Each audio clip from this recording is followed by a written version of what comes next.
बीते साल mutual fund की अलग-अलग कैटेगरी में किसका रिटर्न कितना रहा? बहुत मज़ा आता है हमें ये चेक करने में। जब हम सेक्टोरल और थीमेटिक फंड्स देख रहे थे तो कुछ नंबर्स दिखे और वो देखकर हमें जाने-माने निवेशक रामदेव अग्रवाल जी की कुछ कई बात याद आ गई। बात आपको हम बाद में बताएँगे, पहले आप इन नंबर्स पे ज़रा गौर से नज़र डालिए।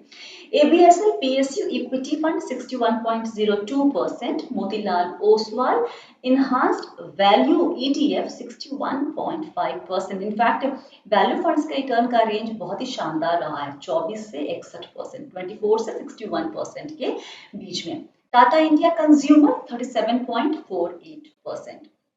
हमें याद है कि पिछले साल बिजनेस टुडे टीवी का मार्केट टुडे समिट था, जिसमें रामदेव अग्रवाल थे, शंकर शर्मा थे और नितिन कामत जी थे पैनल में। हमने ये वीडियो यूट्यूब पर देखा था और उसमें रामदेव जी ने कहा था कि अभी वैल्यू रैली बहुत तेज वाली है। उनके शब्द ये थे, there is a very strong value rally right now, maybe it was overdone on both side and even decline in the interest rate was also overdone. There is clearly change of cycle and we still struggling with accepting it. PSU banks पर रामदेव जी ने कहा था कि right now nobody believes in PSU banks. I am telling you, in 2 years time the most coveted blue chips will PSU banks because there will be sustained performance. This is a credit cycle. Credit cycles are 3, 4, 5 years and this is the most reliable cycle. हमें याद है कि हमने ये पूरी बातचीत करीब 2 या 3 बार सुनी थी और नोट्स भी बनाए थे, लेकिन अगर हमने ये बात सुनकर थोड़ी अपनी रिसर्च की होती तो हम बहुत श्योर हैं कि किसी वैल्यू फंड या फिर PSU फंड में थोड़ा टैक्टिकल एलोकेशन हम जरूर करते। और कई ऐसे निवेशक होते हैं मेरी तरह जो चाहते हैं कि अपने पोर्टफोलियो में थोड़ा सेक्टोरल और थीमेटिक फंड्स को ऐड किया जाए ताकि आपका जो ओवरऑल परफॉर्मेंस है वो अच्छा हो, रिटर्न जो बेहतर हो। लेकिन उन्हें आइडिया नहीं होता कि कौन सा सेक्टर या थीम किसी साल काम करेगा।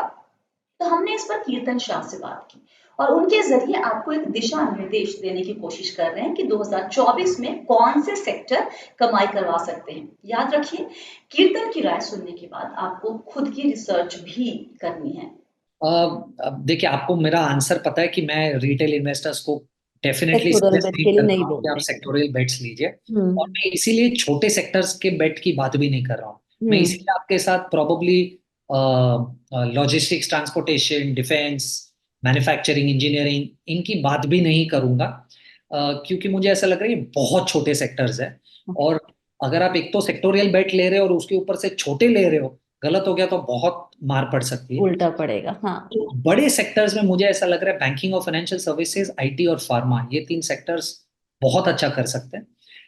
लॉजिक बड़ा सिंपल है। अ, हम्म आप देखिए, इंटरेस्ट रेट्स कम हो रहे हैं तो उससे IT सेक्टर के वैल्यूएशन पे काफी पॉजिटिव इम्पैक्ट हो सकता है। हम्म मार्केट की एक्सपेक्टेशन ऐसे भी IT को लेकर बहुत बुरी रही है। या पिछले 2 साल में IT इंडेक्स 1.5% नीचे है। या हालांकि बैंकिंग और फाइनेंशियल सर्विसेज 31% ऊपर है, और डिफेंस और मैन्युफैक्चरिंग जैसे तो 100% ऊपर है, तो वहाँ वैल्यू बाई है।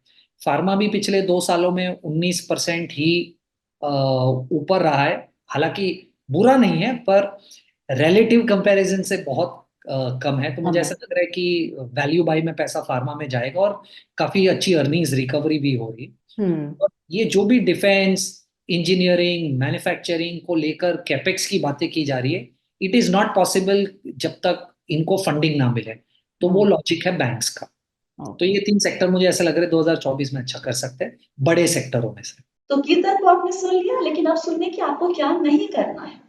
आपको आंख बंद करके किसी भी थीमेटिक या सेक्टोरल फंड में पैसा नहीं लगाना है। थीमेटिक और सेक्टोरल में रिस्क बहुत अधिक होता है। क्यों? क्योंकि किसी एक थीम या सेक्टर में कॉन्सेंट्रेटेड एक्सपोजर होता है। सारा पैसा एक ही सेक्टर की कंपनियां या एक ही थीम पर आधारित कंपनियों में लगा होता है। इकोनॉमी में कोई अनचाही डेवलपमेंट हुई नहीं और उस सेक्टर की पिटाई हो सकती है। ये भी हो सकता है कि आपको लगे कि फला थीम इस साल काम करेगी, लेकिन वो थीम आपकी तरह हड़बड़ी में नहीं है। वो 2-3 साल ले लेगी पे आउट होने में। तो रिवॉर्ड से अधिक रिस्क को समझने की कोशिश करें और चेक करें कि आप उस रिस्क से कितना कंफर्टेबल हैं। देखिए, अगर आप नए निवेशक हैं तो आप ना एकदम दूर रहिए इन सेक्टोरल और थीमेटिक फंड से। अगर आप थोड़ा वक्त बिता चुके हैं अपने निवेश के साथ, जैसे कि मैं, तो वही पैसा लगाएं जो आपने अलग से रखा हो। किसी चालू निवेश में से पैसे निकाल कर सेक्टोरल या थीमेटिक में लगाया तो बहुत पिटाई होगी। पैसे लगा रहे हैं तो एक टारगेट भी लेकर चले। उसी समिट में रामदेव जी से पूछा गया था कि आप पीएसयू बैंक से कब निकलेंगे, तो उनका कहना था कि जैसे ही पैसे डबल हो निकल लो। Having a target always helps, इसलिए लक्ष्य अपना एकदम साफ रखिए। अब आपकी बारी, बताइए कि आपकी राय क्या है सेक्टोरल और थीमेटिक फंड्स पर।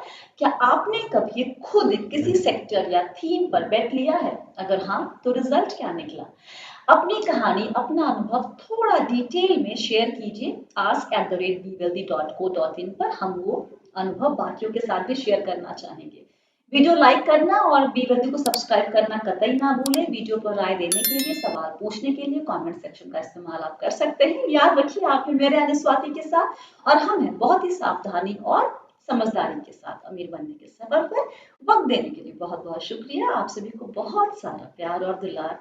Stay blessed, healthy, and be healthy.